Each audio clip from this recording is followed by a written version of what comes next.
Ndabaramukije bakunzi ba Ntamvura Idahita TV. Amahoro y'Imana, amagara meza, kugubwa neza no kurobanurwa mu byanyu no mu banyu. Nivyo ndabipfurije, mbahaye ikaze mu kiganiro cacu cuno munsi, aho tugomba turabire hamwe amajambo tubona muco ngaha ari muri ca gitabo tumaze imisi twifashisha, bavuze ngo ni proverbe arabe. Ni novuga ngo umugani wo mu Carabu canke se wariya muri biriya bihugu vy'Abarabu. Niko novuga ngo umugani w'ikirundi, umugani w'igifaransa, umugani w'Icarabu canke se wa biriya bihugu vyo mu Barabu. Mu gifaransa rero ano majambo tumaze igihe tuyabona, tuvuga yuko aya majambo vyagiye bigaragara yuko ari amajambo yenspira abantu, abakangurira gukora, abigisha, abacisha ubwenge, abereka ingingo nziza zikwiye gufatwa mu buzima kugira ngo umuntu ashike ku vyo akwiye gushika ko bijanye n'iterambere, kandi ko aya majambo ameze nkaho akura igisashe kiri ku maso kugira ngo umuntu abone iyo ariko araja kandi ashishikare gufata ingingo zibereye z'ejo hazoza. Iyi proverbe arabe ivuga ngo qui veut faire quelque chose trouve un moyen. Qui ne veut rien faire trouve une excuse.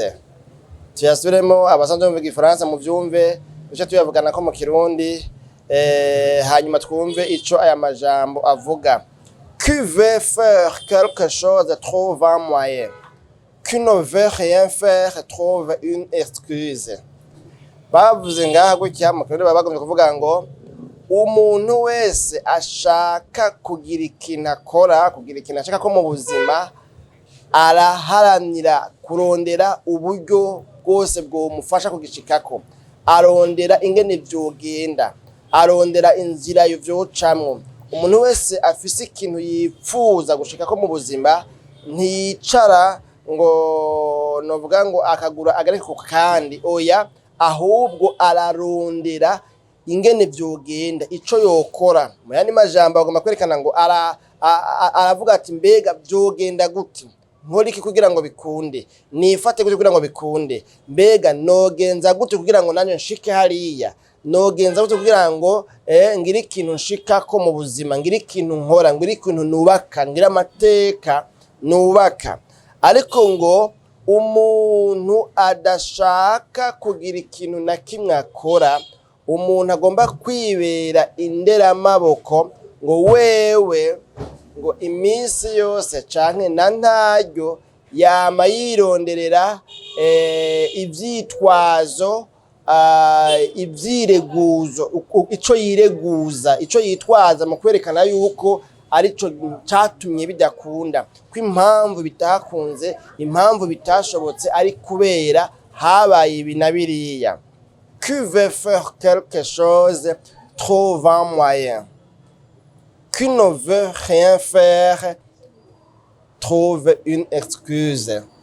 None rero mbega ko umugani ugana kariho aya majambo yoba agomba kutubwira iki? Mu bisanzwe ibi biganiro ntituba twifuza yuko mbere vyonateba cane, kuko tuba dushaka yuko umuntu yumva icigwa coba kiri muri iyi citation, imwe mu citation célèbre yenspira abantu, akabakangurira gukora, akabakangurira kwitwara no kwifata inyifato yotuma bagira ahantu heza bashitse, bakagira ahantu habi bavuye, bakagira n'ahantu heza bashitse.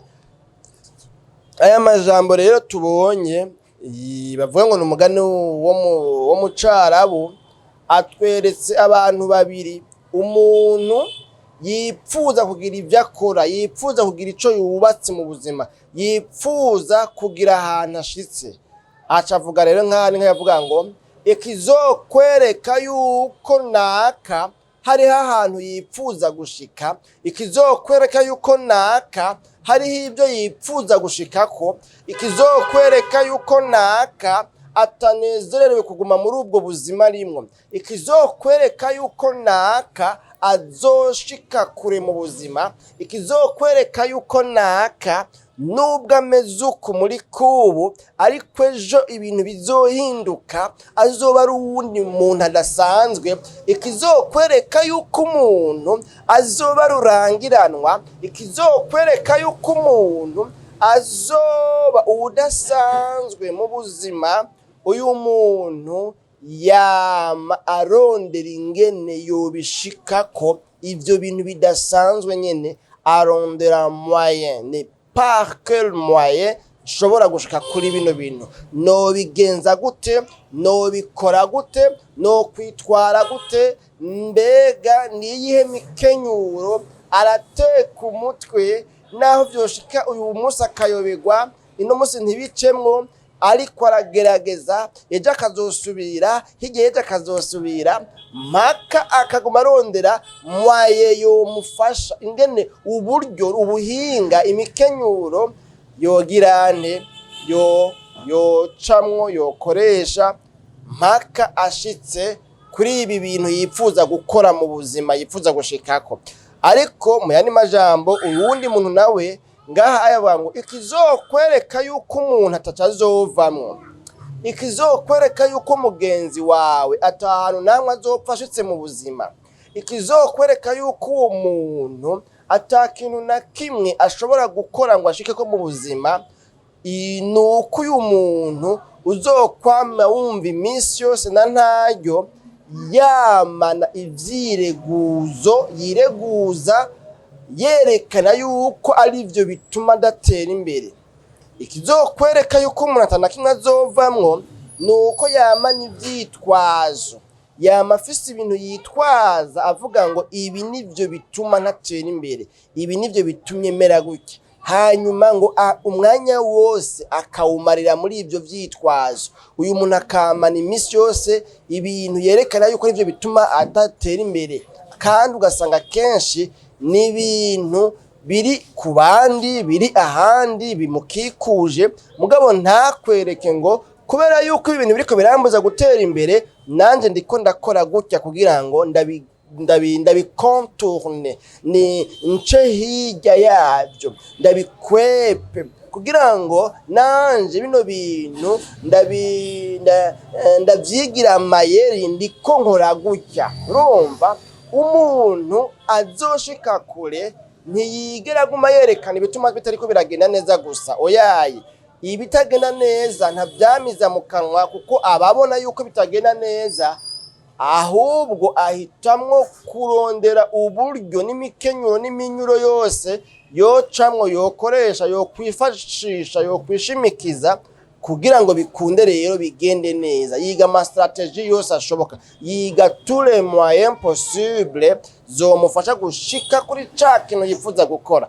Ariko kumva umuntu yamana imyidogo, mama ibi ntibigenda neza, mama bajya ni banaka, mama nibo batumye bitagenda neza, ni banaka, uyu muntu nta kintu na kimwe azobapfa ashitseko.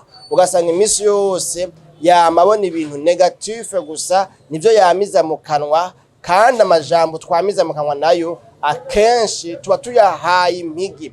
Ivyo umuntu novuga ngo yatura kenshi nivyo bimugira ko impact.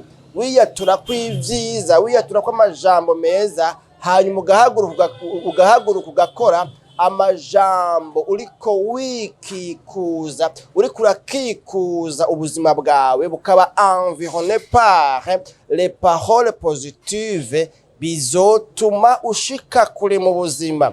Umuntu wese atacazovamwo rero mu yandi majambo ngaha niko novuga ngo iyi proverbe arabe yavuze, yerekana yuko ngo umuntu wese atacazovamwo yamana ivyitwazo n'ivyireguzo gusa nivyo aguma yerekana mu bantu yuko ari vyo bitumye novuga ngo bitagenda neza. Mugabo umukurikiranye ntushobora kumuronkamwo inzira nimwe, umukenyuro numwe novuga ngo ariko arakoresha kugira ngo bigirente, kugira ngo bikunde, arabe yuko yogira ahantu hashitse mu buzima. None rero mwebwe ntimube murabo, ahubwo muhaguruke murondere tous les moyens possibles mwokoresha, mwocamwo, mwokwishimikiza, mwokwifashisha kugira ngo mushike kuvyo muriko murakora, muvyo mwifuza gushikako. ariko nimube mu bantu bicaye gusa bavuga ibitagenda neza gusa, ko ivyo bitumye badashika kure, kandi atakindi kintu na kimwe bariko baragira ca effort na kimwe co bafasha gushika kuvyo bipfuza canke bakeneye gushika. None rero bakunzi ba Ntambwe Idahita TV, aya niyo majambo dushoboye gusangira muri kino kiganiro cacu cuno musi. Mbega wewe uri mu mugwi uwuhe? Uri mu mugwi w'abantu bafise ivyo bipfuza gushikako kandi bagerageza uburyo bwose bakarondera inzira zose bocamo kugira ngo bikunde babishikeko? Uri mu bantu baharanira, bagira ico bakoze, bakura amaboko mu mpuzu, bakora, basatira, bagakombata, barondera gushika kuvyo bipfuza gushikako? Canke uri mu bantu baguma bafise ivyitwazo, berekana ibintu, bijustifya, bisigura ko ivyo vyonyene arivyo vyatumye badatera imbere, nabo baba barateye imbere nk'abandi?